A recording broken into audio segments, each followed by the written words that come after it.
नमस्कार। आज सवालों से कानूनी जाल में फंसे अशोक गहलोत को सुलगाएंगे, जिन पर मोदी के मंत्री ने ऐसा एक्शन लिया है कि सीएम साहब कभी भी सलाखों के पीछे जा सकते हैं। अशोक गहलोत का एक झूठ चुनाव से पहले पूरी कांग्रेस को ले डूबा है और तो और खुद की गिरफ्तारी के साथ साथ भारी जुर्माना भी लग सकता है। दरअसल अशोक गहलोत ने संजीवनी क्रेडिट कोऑपरेटिव सोसाइटी घोटाले में न सिर्फ झूठ बोला है, बल्कि केंद्रीय मंत्री गजेंद्र सिंह शेखावत के परिवार पर भी अनाप शनाप बयानबाजी की है, जिससे केंद्र इतना गहलोत पर आग बबूला हो उठा है और ऐसा एक्शन लिया है कि राजस्थान में चुनाव से पहले हंगामा खड़ा हो गया है। केंद्रीय मंत्री शेखावत के एक्शन से गहलोत की बुरी हुई हालत में तमाम सवाल सुलग रहे हैं। क्या अशोक गहलोत होंगे गिरफ्तार? केंद्रीय मंत्री पर गहलोत ने क्या झूठ फैलाया? शेखावत ने गहलोत पर क्या एक्शन लिया? क्या गहलोत की वजह से फंस गई कांग्रेस? इन सवालों ने राजस्थान कांग्रेस में बवाल खड़ा कर दिया है, क्योंकि चुनावों से पहले गहलोत की जुबान पूरी कांग्रेस को ले डूबी है। आगे धमाकेदार ट्विस्ट पर बात करें उससे पहले पूरा मामला जान लेते हैं। दरअसल राजस्थान में संजीवनी क्रेडिट कोऑपरेटिव सोसाइटी घोटाले में मुख्यमंत्री अशोक गहलोत और केंद्रीय जल शक्ति मंत्री गजेंद्र सिंह शेखावत की तकरार थमती नजर नहीं आ रही। दोनों के बीच काफी समय से चल रही बयानबाजी और आरोप प्रत्यारोप के बीच अब मामला कोर्ट में पहुंच गया है। दरअसल केंद्रीय जल शक्ति मंत्री शेखावत ने मुख्यमंत्री अशोक गहलोत के खिलाफ मानहानि का दावा किया है, जहां शेखावत ने दिल्ली के राउज एवेन्यू कोर्ट पहुंचकर दावा पत्र पेश किया। बताया जा रहा है कि केंद्रीय मंत्री ने संजीवनी घोटाले में उनके परिवार के बारे में की गई बयानबाजी के मामले में आधार बनाते हुए दावा ठोका है। बता दें कि 21 फरवरी को सचिवालय में बजट की समीक्षा बैठक के बाद गहलोत ने कहा था कि संजीवनी घोटाले में गजेंद्र सिंह के मां बाप, पत्नी सहित पूरा परिवार शामिल है। इस झूठ की वजह से अशोक गहलोत बुरे फंस गए हैं, क्योंकि वो बिना सबूतों, बिना किसी गवाह के बेवजह के आरोप लगा रहे हैं। अशोक गहलोत को नहीं पता था कि आरोप उनकी जान के लिए जंजाल बन जाएंगे और अब वही हुआ। केंद्रीय मंत्री शेखावत ने गहलोत की हेकड़ी निकाल दी है, बावजूद उसके भी गहलोत की अकड़ ढीली नहीं हो रही। इस मामले में गहलोत ने फिर गजेंद्र सिंह पर पलटवार करते हुए कहा कि अफसोस ऐसे घपलेबाज को पीएम ने मंत्री बना रखा है। इससे पहले भी गहलोत लंबे समय से गजेंद्र सिंह पर सरकार गिराने के षड्यंत्र के मुख्य किरदार होने का भी आरोप लगाते रहे हैं। तो अब गहलोत खिसियानी बिल्ली खंबा नोचे वाला हर हाल कर चुके हैं, क्योंकि वो मानहानि के केस में फंस चुके हैं।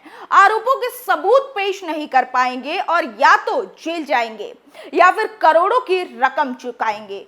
ऐसे में अशोक गहलोत की जुबान पार्टी को भी ले डूब सकती है। वही सीएम गहलोत के खिलाफ मानहानि केस को राजस्थान की सियासत में 2020 के विवाद को मुख्य वजह के तौर पर देखा जा रहा है। दूसरी तरफ गजेंद्र सिंह शेखावत ने संजीवनी घोटाले को लेकर कहा कि सीएम गहलोत बेवजह बयानबाजी कर रहे हैं और वो उनकी राजनीतिक हत्या करना चाहते हैं। शेखावत ने कहा कि मुख्यमंत्री राजनीतिक द्वेष में उन पर और उनके परिवार पर अनर्गल आरोप लगा रहे हैं और भ्रामक बयान दे रहे हैं। सीएम ने उनकी माता को भी इस मामले में लक्षित किया है, जो सहनशीलता के बाहर है और इसमें मेरे परिवार के मान को गहरी ठेस पहुंची है। तो गहलोत इसलिए भी बौखलाए हुए हैं क्योंकि मोदी सरकार में ईडी और सीबीआई विपक्ष के घोटालेबाजों पर तगड़ा एक्शन ले रही है। एक एक कर छुपे बैठे धन कुबेर को निकाल कर जेल में डाल रही है। ऐसे में विपक्षी दल बौखलाए हुए हैं और बार बार यही बात कह रहे हैं कि बीजेपी के किसी नेता पर एक्शन क्यों नहीं होता, जांच एजेंसियों का दुरुपयोग हो रहा है।